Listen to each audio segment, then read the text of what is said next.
Let's talk about my first enhypen fan-made website that reached 100,000 people. That's not clickbait, y'all. Hindi siya clickbait, I swear.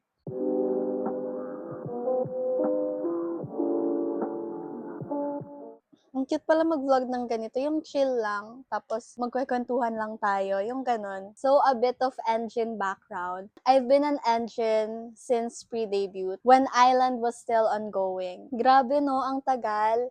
Kasi 2020 yung debut nila, and now it's 2026, y'all. I was 13 at that time when I discovered Island.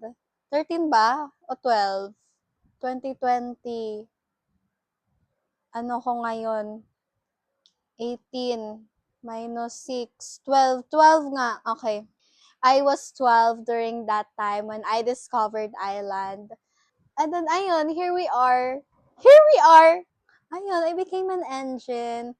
Sono was my first bias. And then, ayun, palipat-lipat na ako ng bias because they're all biasable. Biasable? Naging he, Jake, bias ako. Yes, Hisong and Jake. And then, March 10 came. So yes, I was a very active engine. And I still am, but like not that active naman. I'm in StanTweet. Sa buong engine ko, I had like 3 StanTweet accounts. So first, I was Lynn. Second, I was Lee. And third, I was Lair. Which is, I am still Lair because I still use SJY Always account. During my time as Lynn, medyo chill fan account lang ako. Like, laying low. And then I became Lee. I became one of the co-founder of an enhypen voting team. And we handled like the emails, bawat apps, ganun kalala yung voting team back then. And then next, of course, is our favorite, Lair. 3 years? I'm not sure. Lee only lasted for like a year or so. And then, I moved accounts, like always. Kasi, joke lang. Uy, joke lang. Wala akong issue sa Twitter, ha? Baka isipin nyo may exposing thread ako. Wala akong exposing thread.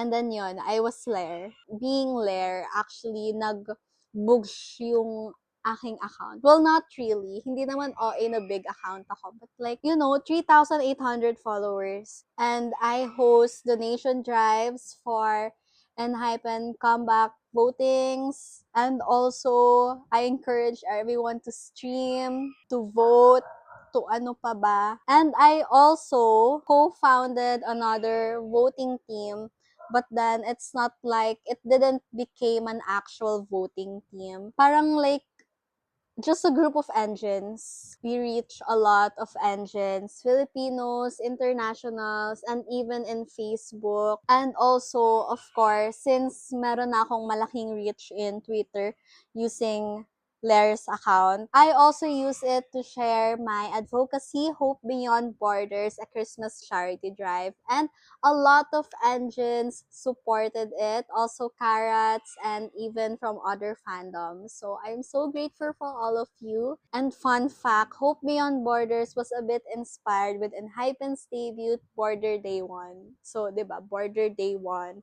Hope Beyond Borders. Are you getting me? Even with the event that happened in March 10, I am still an engine and I am still an ever. Nothing really changed about that. And so, let's talk about the website that I made. Oh my gosh, y'all. Actually, that's the whole point of this vlog. So, first is the planning process. Actually, I kind of forgot how I planned it, but when I have an idea, it just really came to me all of a sudden. And then, boosh. Ngayon, I have a pen, I have a paper, I have an idea. I went to Figma and designed it. And actually, I really had a fun time designing it because I thought hanggang dyan lang ang lahat. But turns out, hindi. The planning process happened in December 2025. So just last year, when I had my 3rd wisdom tooth surgery and I was recovering.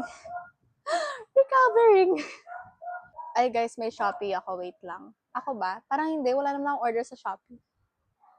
Si Ate Len, nandun siya the whole time I was planning the enhypen-romance-untold website. Ate Len, kita ka sa salamin! Okay, a bit of a story time. And this is related to my wisdom tooth removal. My third wisdom tooth surgery was the worst. It's good na pinaalis ko na, pero it was so bad na parang nagpa-panic attack ako sa habang nakaganon. Alam niyo yon, nakaano ko sa chair kasi nga surgery, guys. Tapos ayun na, hiniwaan na nila yung gums ko, tapos inaalis na nila yung tooth ko, tapos nagpapanik ako, umiiyak ako, humahagulgol ako, lahat na, guys. Kasi ang sakit. Yun talaga yung pinaka hindi siya na kaya ng anesthesia kasi may something. Yeah, too much information, TMI. Then, after that, I forgot about it. Pero still, pinagyabang ko pa rin yung design. Even though, let's be honest, it's not that bad, but it's also not that good. But it's fine since I'm a beginner naman and I'm still learning, okay? Pwede bang wag niyo kong i-ano. So, January came and it was work immersion, it was reviewing for NC3, it was preparing for graduation, preparing college applications. So, talagang it's a really busy month for me that time. But still, slowly and surely, I built it in Visual Studio Code using vanilla, HTML, CSS, and JavaScript. Really, it's like the basic web developer languages. And guys, here is the website. So let's take a peek with the website. As you can see, the color palette is giving. We have a navigation bar with the hover animations for home, members, track lists, photo booth, and even the shop now button. And for the hero section, yeah, I edited this one in Canva. I added the cute little elements beside it, and even the romance untold, and I added there, watch the music video only if you say yes, and your eyes only, and yes, there are hover animations again. And also, if you click yes, it will go directly to YouTube, to enhypen-romance-untold only if you say yes, official music video. Your eyes only button goes straight to Enhypen Highway 1009. And when you scroll, you will see meet the members with 7 member cards. So when you hover, it will lift.